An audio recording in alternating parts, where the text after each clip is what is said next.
So guys, let's discuss this question. Question is, India's GDP contracted 23.9% in अप्रैल जून के quarter में 2021 मतलब ये वाले साल में 2020 to 2021 वाले साल में GDP contracted by this percent as compared to the same period in 2019-20। मतलब ये वाले टाइम पीरियड से कंपेयर अगर करा जाए तो 2020 वाले में 2019 से अगर हम 2020 को कंपेयर कर रहे हैं तो जो हमारी जीडीपी है वो इतनी कम हो गई। कॉन्ट्रैक्टेड का मतलब कम हो गई। तो उसका रीजन ये बोल रहा है, वो रीजन किस वजह से हुई है? लॉकडाउन की वजह से। लॉकडाउन जब हुआ था हाँ, तो हमारी इकोनॉमी पर इफेक्ट तो पड़ा ही था ना। वो जो हमारी जीडीपी थी वो कॉन्ट्रैक्ट कर गई थी। जीडीपी कॉन्ट्रैक्ट करने का मतलब पता है क्या है? जीडीपी कॉन्ट्रैक्ट करने का मतलब ये समझना, यहां पर बताता हूं। जीडीपी कॉन्ट्रैक्ट, आगे से ये कभी भी वर्ड सुनो ना न्यूज़पेपर में, तो जीडीपी कॉन्ट्रैक्ट करने का मतलब ये होता है जो हमारे कंपोनेंट्स होते हैं ना जीडीपी को बनाने वाले, इनकम, आउटपुट या एम्प्लॉयमेंट इसमें नहीं आता, मतलब एम्प्लॉयमेंट भी आ जाता है। इनकम, आउटपुट और एम्प्लॉयमेंट, ये तीनों कंपोनेंट्स क्या कर जाते हैं? फॉल कर जाते हैं। जीडीपी कॉन्ट्रैक्ट करने का मतलब जो हमारे कंपोनेंट्स हैं जो जीडीपी को बनाते हैं, इनकम हो, आउटपुट हो, एम्प्लॉयमेंट हो, एक्सपेंडिचर हो, ये सारे कंपोनेंट्स फॉल कर जाते हैं। और ये सारे कंपोनेंट्स कौन से केस में फॉल करते हैं? तो हमने पढ़ा हुआ है, जब डेफिसिट डिमांड होता है ना, डेफिसिट डिमांड के केस में ये सारे कंपोनेंट्स फॉल कर जाते हैं।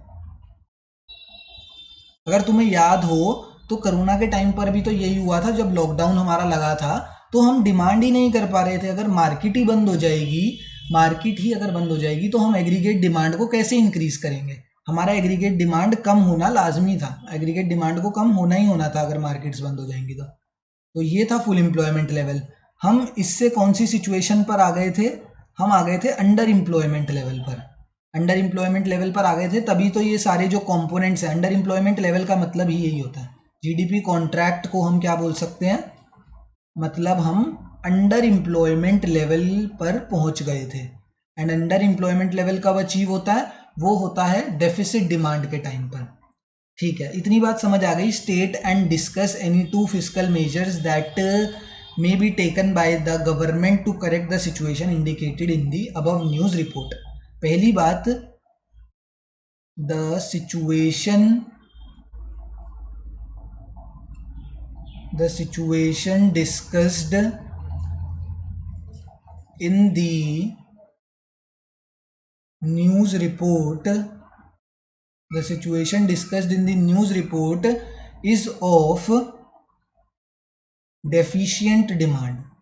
ये जो सिचुएशन है ये डेफिशिएंट डिमांड की सिचुएशन है, जो यहाँ पर दिखाई गई है ना, ये डेफिशिएंट डिमांड की सिचुएशन है पहली बात तो। अब ये है डेफिशिएंट डिमांड की सिचुएशन।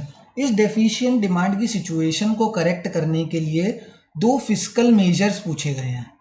ठीक है, डिस्कस करने के लिए भी बोला है एंड उनको स्टेट करने के लिए भी बोला है। तो to correct the situation of deficient demand in the economy, fiscal measures होते हैं जो गवर्नमेंट मेजर्स लेती है। फर्स्ट मैं तुमसे बोलता हूं कि फर्स्ट जो मेजर होगा वो होगा डिक्रीज इन टैक्सेस। जितने ज़्यादा टैक्सेस डिक्रीज होंगे उतना ही ज़्यादा लोगों की डिस्पोजेबल इनकम इंक्रीज होगी।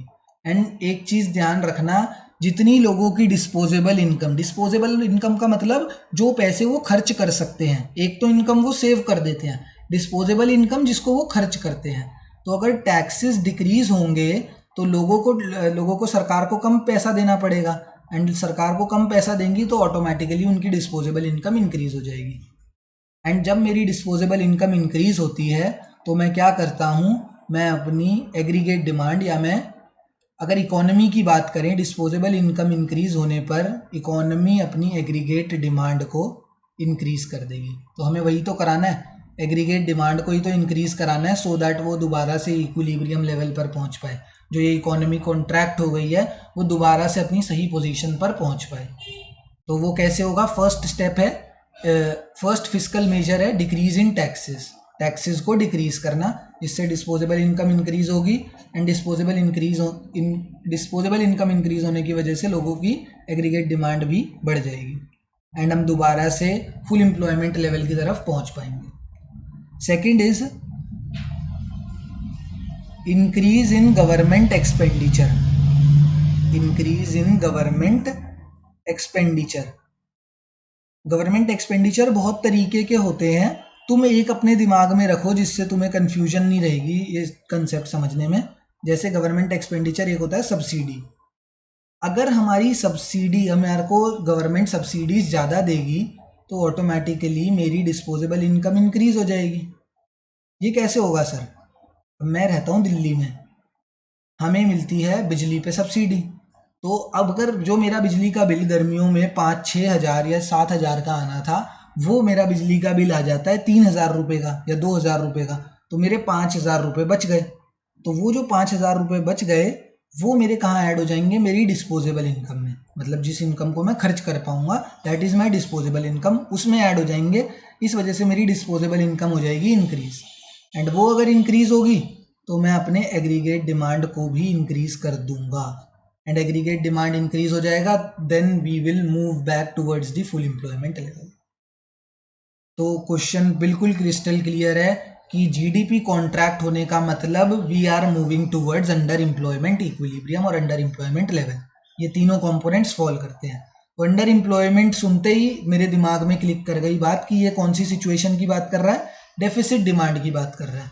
एंड डेफिसिट डिमांड को ठीक करने के लिए, टू करेक्ट, ये तो बोला state and discuss any 2 fiscal measures that may be taken by the government of India to correct this situation. वो 2 स्टेप्स होंगे। First is decrease in taxes and the second step by the government is to increase in government expenditure. Government expenditure को increase करके या taxes को decrease करके वो इस deficit demand की सिचुएशन को करेक्ट कर सकती है। कौन? हमारी भारत सरकार, ठीक है ना।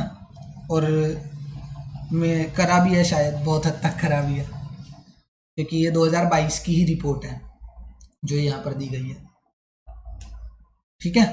सो this is the answer to our question. Thank you.